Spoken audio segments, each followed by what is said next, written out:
మహా టీవీపై జరిగినటువంటి దాడి ప్రజాస్వామ్యం మీద జరిగిన దాడిగా భావిస్తోంది కాంగ్రెస్ పార్టీ.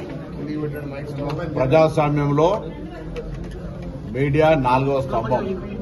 తప్పకుండా తప్పును తప్పుగా ప్రజాస్వామ్య పద్ధతిలో ప్రజల ముందు వచ్చేటువంటి బాధ్యత కలిగినటువంటి ఈ వ్యవస్థలో తమకు వ్యక్తిగతంగా వ్యతిరేకంగా వార్తలు వస్తున్నాయని ట్విట్టు ద్వారా రెచ్చగొట్టి కార్యకర్తలను ఉసుగొల్పి దాడి చేయించడం అంటే వారి యొక్క రాజకీయ విలువలు ఏ విధంగా తగ్గిపోతా ఉన్నాయో స్పష్టమవుతా ఉంది. శాశ్వతం అధికారం ఎప్పుడు ఎవరికి కాదు. అధికారంలో ఉన్నప్పుడు ఒక రకంగా, అధికారంలో దిగిపోయిన తర్వాత విమర్శలను తట్టుకోలేనటువంటి పరిస్థితుల్లో ఈ విధంగా పరితెగించి మీడియాపై దాడి చేయడం అంటే వారికి ఉన్నటువంటి విచక్షణ ఏ విధంగా కోల్పోతున్నారు, ఏ విధంగా ఫ్రస్ట్రేషన్ అసహనానికి గురవుతున్నారో అర్థమవుతా ఉంది. నేను హైదరాబాద్ జిల్లా ఇన్ఛార్జి మంత్రిగా ఇప్పుడే గౌరవ ముఖ్యమంత్రి గారితో కూడా మాట్లాడడం జరిగింది. పోలీసు అధికారులకు కూడా కఠినంగా చర్యలు తీసుకోవాలి. ఇది ఎవరు రాజకీయాలకు అతీతంగా ప్రజాస్వామ్యమైనటువంటి మీడియా మీద దాడి చేసిన సందర్భంలో కానీ, ప్రభుత్వ ఆస్తులు కానీ లేదా వ్యక్తిగతమైనటువంటి సంస్థల ఆస్తులు కానీ, హైదరాబాద్ నగర బ్రాండ్ ఇమేజ్ కు సంబంధించి హైదరాబాద్ సంబంధించినటువంటి ఒక మంచి స్వేచ్ఛ, శాంతి భద్రతల వాతావరణానికి భంగం ఎవరు కల్పించినా కఠిన చర్యలు తీసుకోవాల్సిందే. నేరుగా సీసీ కెమెరాల ఫుటేజీలు ఉన్నాయి. ప్రత్యక్షంగా వాళ్ళు కూడా కొన్ని టీవీలో లైవ్ చూపించడం చెప్తా ఉన్నారు. ఏమి జరిగినా ఇది కుట్రపూరితంగా ప్రణాళిక ప్రకారంగా నాయకులే రెచ్చగొట్టి కొంత పోచేటువంటి వాతావరణంలో కూడా ఈరోజు ఈ కార్యక్రమం, ఈ వ్యవహారం జరిగింది.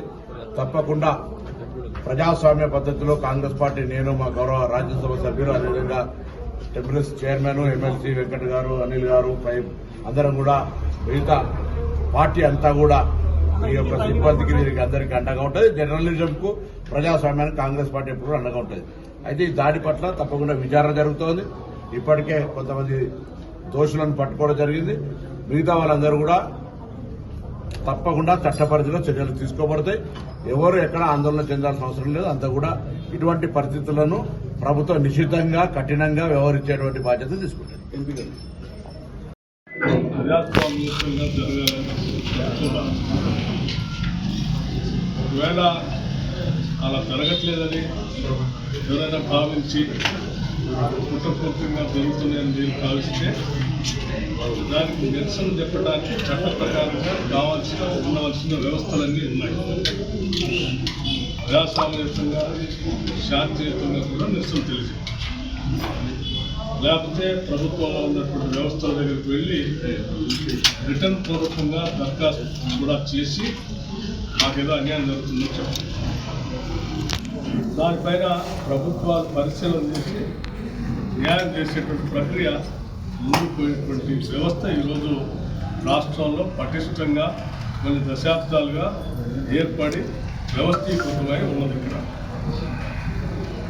ఎంతో శాంతియుతంగా అభివృద్ధికి ఒక ఆనవాలంగా దేశమంతా హైదరాబాద్కి వెళ్ళి చూస్తున్నటువంటి ఈ పరిస్థితుల్లో పెట్టుబడులు పెద్ద ఎత్తున రావాలని, తద్వారా హైదరాబాద్ నగరంతో పాటు రాష్ట్రం అభివృద్ధి చెందాలని ఒక పక్కన ప్రభుత్వం పెద్ద ఎత్తున ప్రయత్నం చేస్తూ ఉంటే, అటువంటి ప్రయత్నానికి ఇక్కడ శాంతి భద్రతలు విఘాతం కలిగిస్తూ రాష్ట్ర అభివృద్ధికి, హైదరాబాద్ నగర అభివృద్ధికి ఆటంకం కలిగేలాగా ఇటువంటి ఆకతాయి పనులు కానీ, లేకపోతే దుశ్చర్యలు కానీ, ఇటువంటి ఆర్గనైజ్డ్ దాడులు కానీ ఇది రాష్ట్రానికి, ప్రజాస్వామ్యానికి, ఈ రాష్ట్ర అభివృద్ధికి ఆటంకం కలిగించేటువంటి విధానం.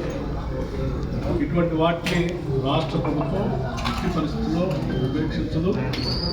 చట్ట ప్రకారం కఠినమైన నిర్ణయాలు,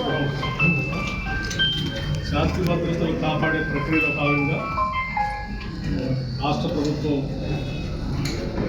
ఈ రాష్ట్ర అభివృద్ధిని కాంక్షిస్తూ రాష్ట్ర శ్రేయస్సు దృష్ట్యా ఈ రాష్ట్రంలో ఉన్న ప్రజల యొక్క ధన మాన ప్రాణాలను కాపాడటమే ప్రభుత్వం యొక్క ప్రధాన కర్తవ్యంగా ఉంటుంది. ఈ ప్రక్రియకి అడ్డుపడి ఒక ఆర్గనైజ్డ్ క్రైమ్ చేయాలనుకుంటున్న వాళ్ళని చట్ట ప్రకారం తీసుకోవాల్సిన చర్యలను కూడా తీసుకుంటాం. ఇక్కడ జరిగినటువంటి దాడిని 2 places. After you.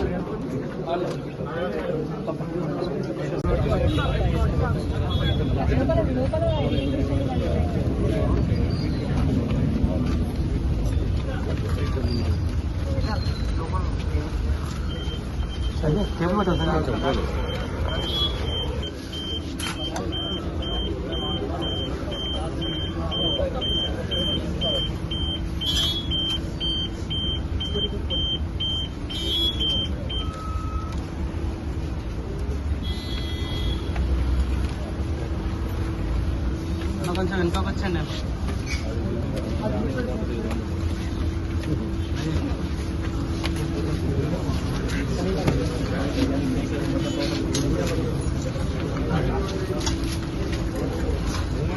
అలా జూమ్ చేసుకోవడం బొంగ తెలియకండి.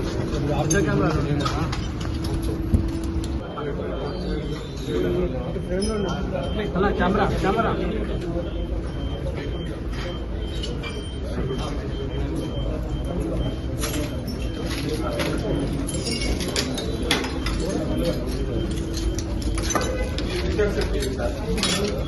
అలా ఇంకా చేస్తారా?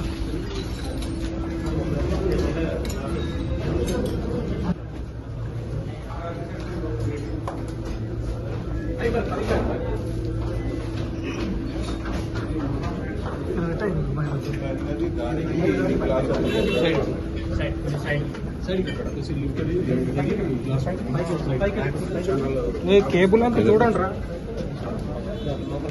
కేబుల్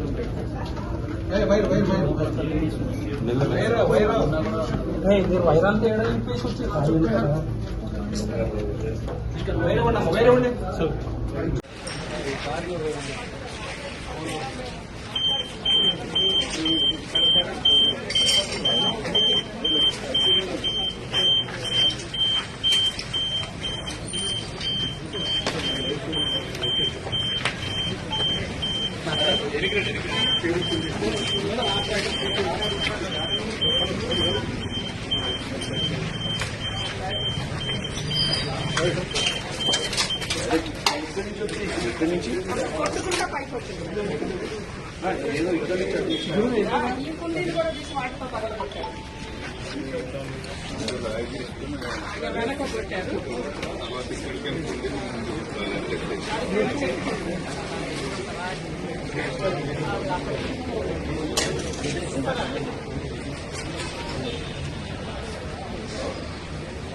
अनिल भाई